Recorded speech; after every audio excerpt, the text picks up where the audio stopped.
روز باش تماشا وانن هیجا از مراد بن مسلم و هون لسر کانالا من روناک بیریا کردی حوالن هیجا گلی کرد دواره فولکلور دواکی یان زرگوتنا کردا دا پر دولمنده بسد سالانه که افسانه چیروک ستران دویش گوتنین پیشیان و کونشوپی جدف بده در باز بونه من ای رویاک جوان چیروکان جبو بالاوه آماده کرد هون دکارن نسر لینکل جوره جگهداریا وی چیروکی بزمان روسی بکن پشتی که وی ویدیو تماشا کن هرم خواه ببن ابونه بله بشکو که پرو کرنه بکن و درو پلن خواهین سوسیال میدیای ده پرو بکن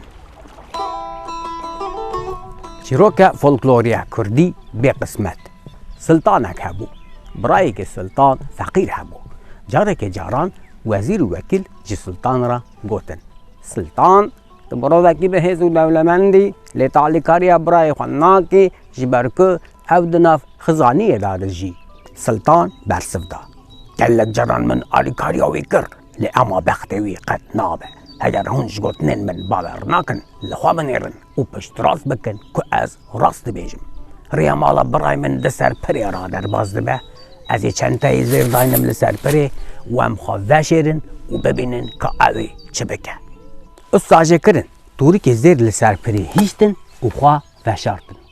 دوی ناف بری دا بلنگاز و دیگری عمالی دماحت بر پری فکری از مرق دکم که کور چواق سر پری را در باز دبن که از بکاره بم لسر پری به چاوین گرتی بمشم اوی چاوین خواه گرتن لسر پری مشیه دبر چند تایی زیر را در باز بو لفر هون دبینن تو زیر دکی بندنگی وی باشه او نابینه در باز دبه سلطان بسر فرازی گوت